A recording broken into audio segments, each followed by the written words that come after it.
Whoever is kind to the creatures of God is kind to himself. A man's true wealth is the good he does in this world. The Muslim's own prophet Muhammad says it all in his many quotes. Did you know Islam is based so similar to Christianity? Both religions were born to be peaceful.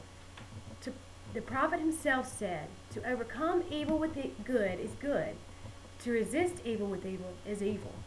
Then how do some Muslims get it so wrong? Where did their hatred come from? By the end of this speech, you will understand the beginning of Islam in America, these American Muslims' thoughts of extremism and jihad, and the fight for peace among Americans and their Muslim allies.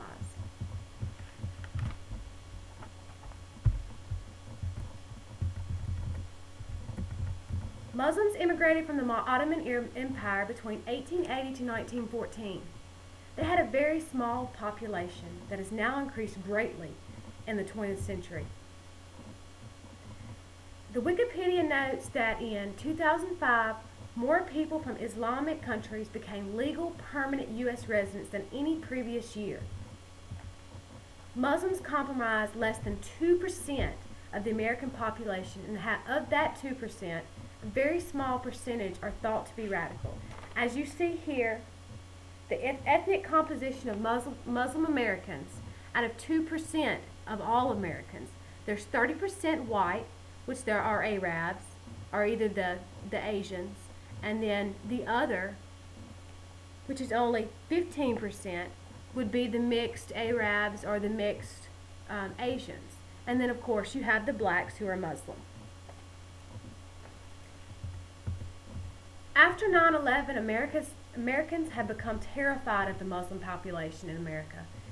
Seeing the Muslims owning convenience stores and riding the train or airplane with us feeds our hatred and disgust for the Muslim people.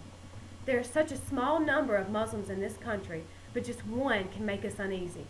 We have learned to distrust all Muslims. Though not our fault or theirs, it can only be the fault of those who have committed the acts against humanity. Moderation and extremism exist in all religious convictions and beliefs, including Islam. To reference, by Hazrat Tahir Ahmad, in his book Murder in the Name of Allah, he says, as far as Islam is concerned, it categorically rejects and condemns every form of terrorism. It does not provide any cover or justification for any act of violence, be it committed by an individual, a group, or a government.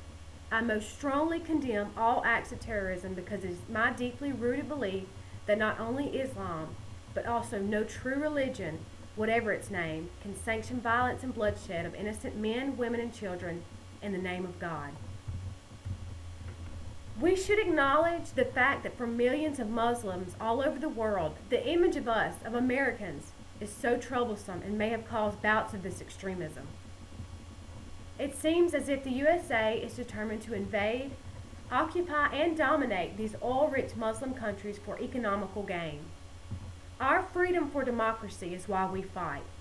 But at the same time, we support world's worst authoritarian dictators and oppressive governments in the past.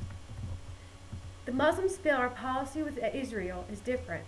We provide financial aid to Israel to maintain its occupation of Palestinian lands, but any Palestinian resistance to Israeli occupation is denounced as terrorism. And our relationship with Saudi is very suspicious to Muslims, when the Saudi government generously funds a radical form of Islam known as Wahhabism. They are teaching the new form of Islam, which is very radical. We don't understand why they're extremists in any religion. It's just crazies being crazy. But if America continues to be hypocrites and doesn't open its eyes to our faults and stop blaming everyone else, these extremists will continue and get stronger. The holy war for Muslims and their fight for peace with the help of Americans. To reference by Hadrat Mirza Ghulam Ahmad. His book entitled The British Government and Jihad. He states, it should be remembered that today's Islamic scholars completely misunderstand jihad and misrepresent it to the general public. The American Muslim says that contrary to common misperception and mistranslation of the Quran, the word jihad does not mean holy war. The Arabic equivalent to holy war is never mentioned in the Quran. The Muslims believe there is nothing holy about a war. Muslims believe war should only be undertaken at a last resort after all other means have failed.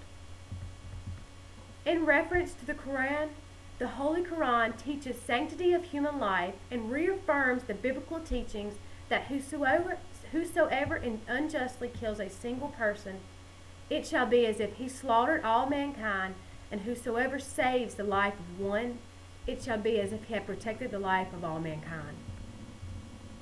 You kill not the life which God has made sacred. That's a quote from the Quran. The Islamic Society of North America, their position on terrorism, they believe it is their responsibility to clarify and advocate a faith-based, righteous, and moral position with regard to terrorism, especially since these terrorist acts are perpetrated in the name of Islam. Muslims came to America for some reason. Now it is up to Americans as a whole to figure out how we will deal with the extremists, not only from Islam, but of all religions, all kinds of people.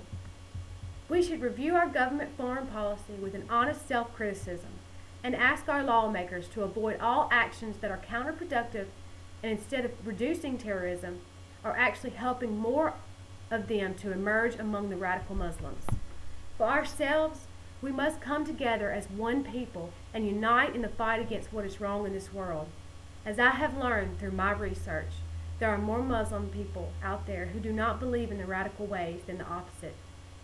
We can fight these extremists instead of harboring hate.